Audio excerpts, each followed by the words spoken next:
तो हम बता रहे थे 1453 में ओटोमन्स, अर्तुगाल गाजी और उसका लड़का Osman, also known as Osman, French called it Ottomans. तो that Ottomans came to the power, capturing the city of Istanbul, capturing the Bosphorus Strait.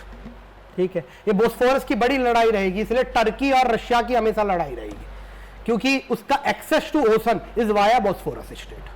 चलो आगे देखेंगे. तो ये एनाटोलिया से लेकर इस एरिया, पूरे एरिया में एक पावर ने सबको रीराउट कर दिया जिसका नाम है ओटोमन्स. इतनी ग्रेटेस्ट पावर बनी, इतनी ग्रेटेस्ट पावर बनी कि लाई कहनी थी. ठीक है, लेकिन धीरे धीरे ये भी पावर डिकाडेंट होने लगी, यहां पे ऑर्थोडॉक्सी होने लगी. आपको एक बात बताऊं, वैसे ये बोलनी नहीं चाहिए, इस्लाम को यूरोप में बहुत बुरा दिखाया गया है और इस्लाम को बहुत सारी कंट्री आप देखो बुरा दिखाती हैं. वो पता है क्यों? क्योंकि इस्लाम को इन लोगों ने फैलाया, टर्क्स ने. ठीक है, this is the problem. Arabians ने अपना इस्लाम वो नहीं फैलाया, वो उस तरीके का इस्लाम नहीं था जिस तरीके से हम आज देखते हैं. तो ये टर्किश जो खिलाफत है, ओटोमन खिलाफत है. इसलिए मोहम्मद अली जिन्ना गांधी से कहते हैं कि भाई कहां ओटोमन खिलाफतों की बात कर रहे हैं, कौन सी खिलाफत राजदा है, ये तो खुद पावर यूसर पर है, इस्लाम की एक वैल्यू नहीं मानते हैं. ये आप किन की बात कर रहे हो और क्यों इस खिलाफत कमेटी का सपोर्ट कर रहे हो? मोहम्मद अली जिन्ना ने कहा गांधी से. चलो आओ, पता है Khilafat movement. Ottoman Empire, Ottoman Empire के कारण अब पूरे यूरोप में अल्टरनेट रूट ढूंढने की बात हो गई और इस अल्टरनेट रूट को ढूंढने के लिए अलग अलग कॉन्टिनेंट आइडेंटिफाई कर लिए गए. साथ के साथ एक आदमी था जिसका नाम था वास्को डी गामा, उसने एक अल्टरनेट रूट ढूंढ भी लिया via Cape of Good Hope. ठीक है, and he was the first European to enter India via alternate route. ये नहीं कह सकते first European to come India, ऐसा तो बहुत आए हैं. He is first European to enter India via alternate route. इस रूट से एंटर करने वाला पहला था, इसका नाम था वास्को डी गामा. अब मॉडर्न वर्ल्ड की यहां से स्टार्ट होती है और देखेंगे हम किस तरीके से बाद में यहां पर एनलाइटनमेंट आएगा. गॉड, ग्लोरी एंड गोल्ड, इसके लिए पूरी की पूरी यूरोप की राजनीति डिसाइड होगी. आगे आते हैं, इंग्लैंड से स्टार्ट करते हैं. तो इंग्लैंड की बात करें तो इंग्लैंड में सबसे पहले बात है 10th सेंचुरी एडी के अराउंड. 10th सेंचुरी एडी में एक इंग्लैंड में मैग्ना कार्टा आया. क्या आया? Magna carta. एक थे किंग जॉन. क्या थे? King John. जॉन जो है थोड़े इतने पावरफुल नहीं थे जितना पावरफुल उन्हें होना चाहिए और फ्यूडलिज्म यूरोप में मतलब इंग्लैंड में अच्छा खासा था. तो किंग जॉन की पावर जो है काफी अनपॉपुलर भी था, वो टायरेनिकल भी था यानी ऑटोक्रेटिक था, लेकिन वीक था. उसकी पावर कम कर दी गई via great charter which is known as the Magna Carta of England. तो Magna Carta of England, Magna Carta का मतलब होता है वाइड चेंज. यहां पर पहली बार राजा is also subjected to some kind of law. उसका कंसेप्ट आया known as rule of law, the establishing the concept of rule of law. Dicey का कंसेप्ट है रूल ऑफ लॉ कि law is the king of king. राजाओं का भी राजा कौन है? लॉ. कोई भी मर्डर करेगा सबको एक जैसी सजा मिलेगी, चाहे वो राजा हो चाहे रंग हो. इसे कहते हैं रूल ऑफ लॉ.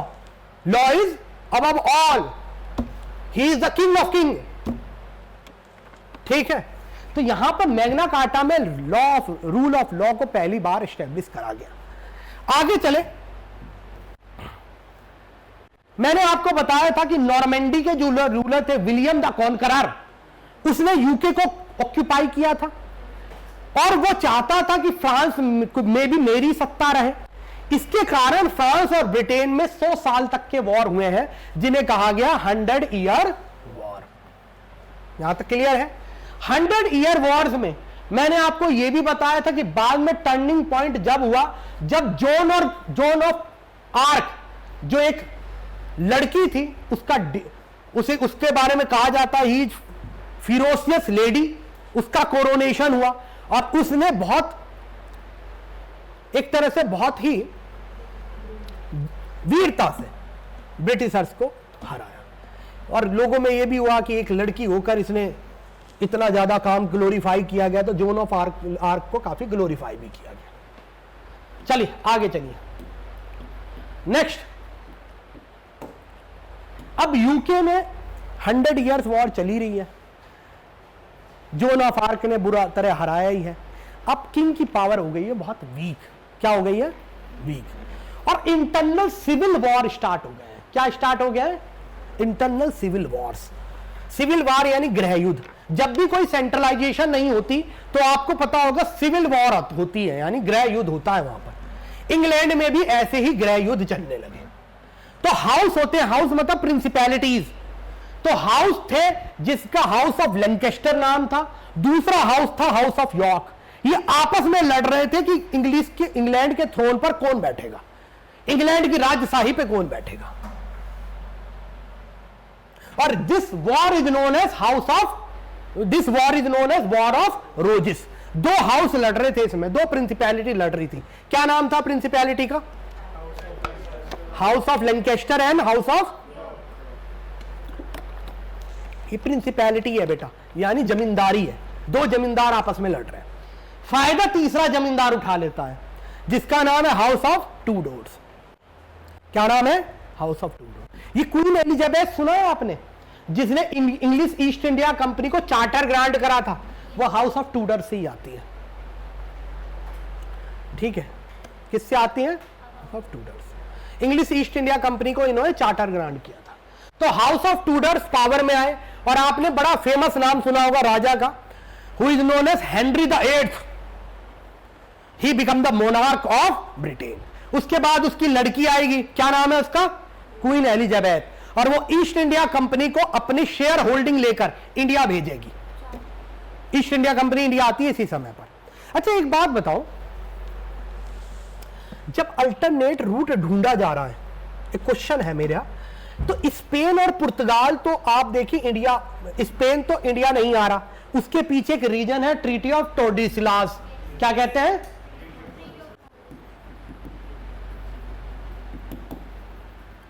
ट्रीटी हुई थी एक, किसके बीच में?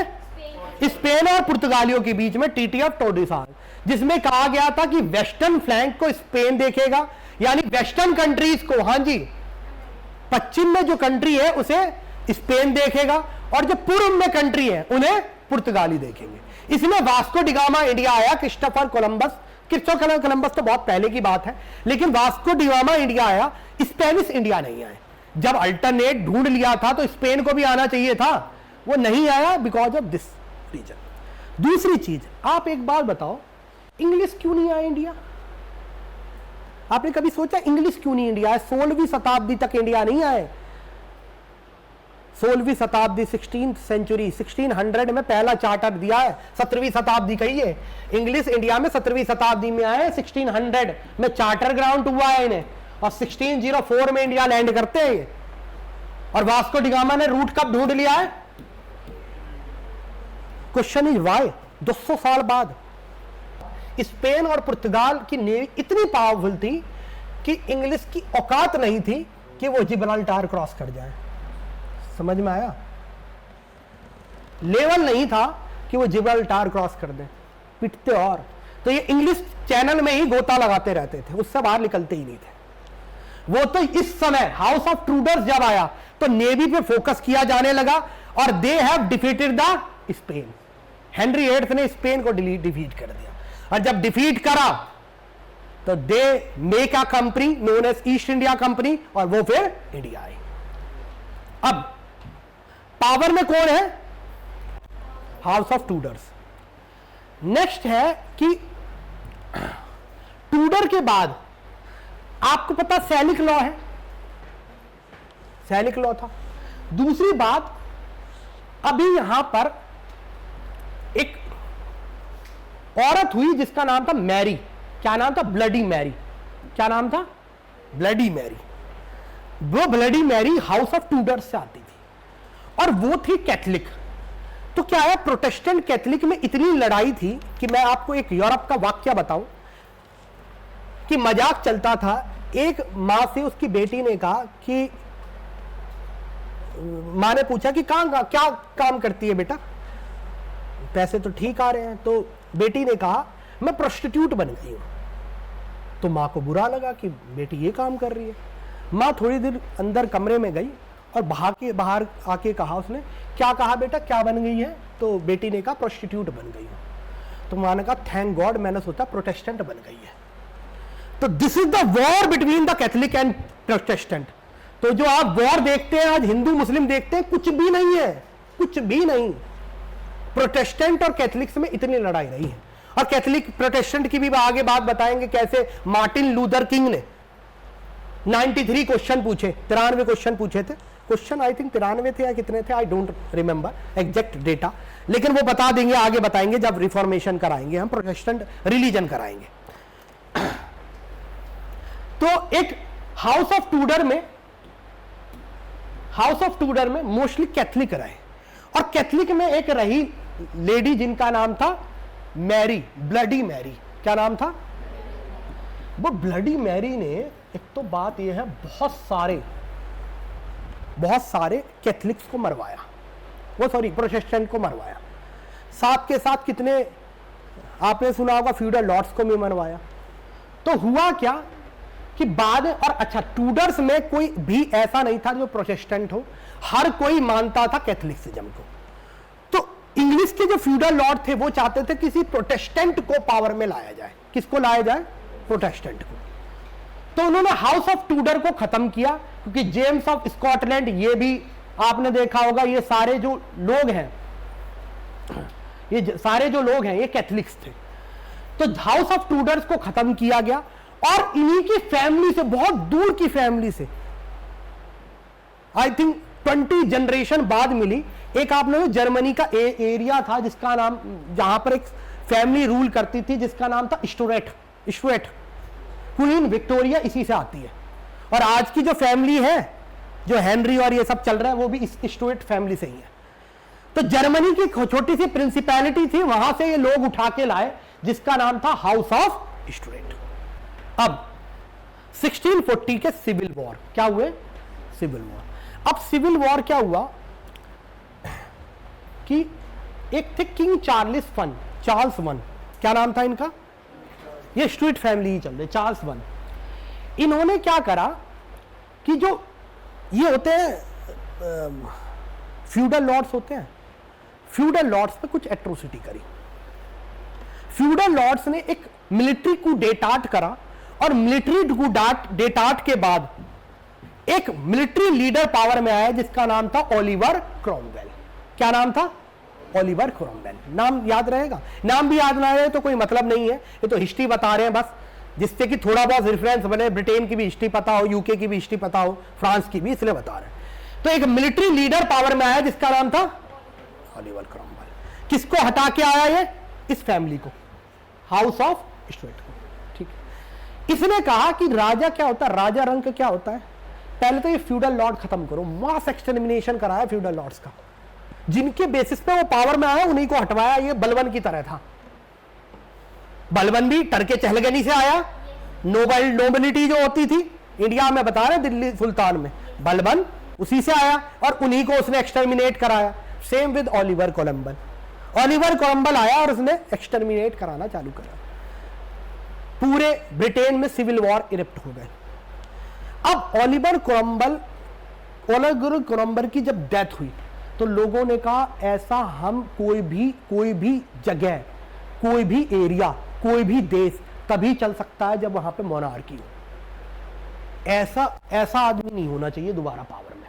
अच्छा, ओलिवर कोलंबल जो है मिलिट्री लीडर था, तो उसका कहना था राजा की कोई वेल्थ नहीं होती, कॉमन वेल्थ होती है। वेल्थ है कॉमन, और यहीं से जन्म हुआ किसका? कॉमन वेल्थ का। एक वर्ड है कॉमन वेल्थ, इसका जन्म ओलिवर क्रम्बल के समय पर हुआ है।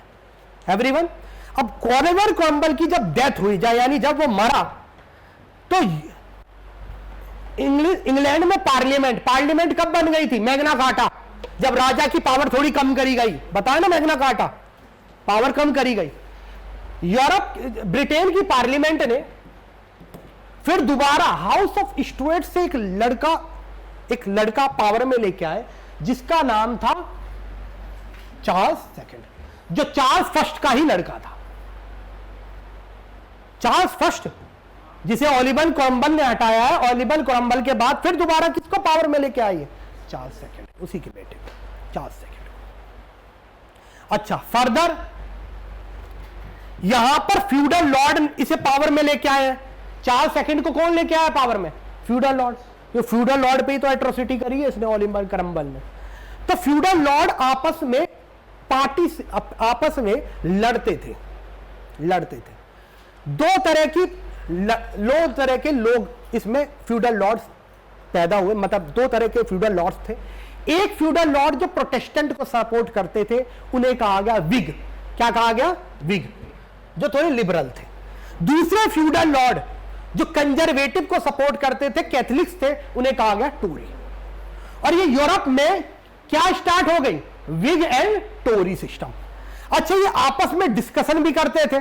तो डिस्कशन करते थे तो रात में करते थे आपस में एक काउंसिल बनाकर, और यहां पर जन्म हुआ पार्टी सिस्टम का।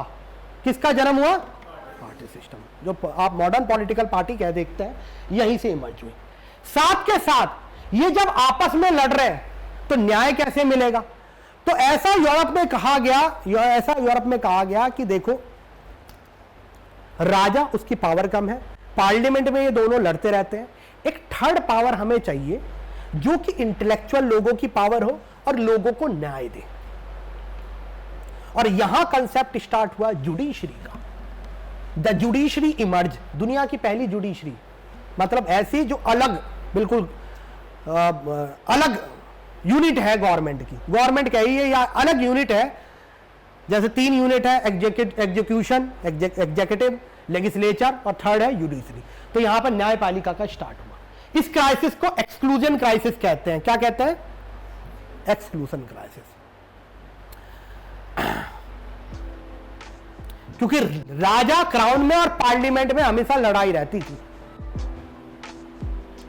राजा पार्लियामेंट में और किसमें? क्राउन में लड़ाई रहती थी। और इसके कारण क्या इमर्ज हुआ? इसे कहा एक्सक्लूजन क्राइसिस। इसके कारण क्या आई? Rise of judiciary.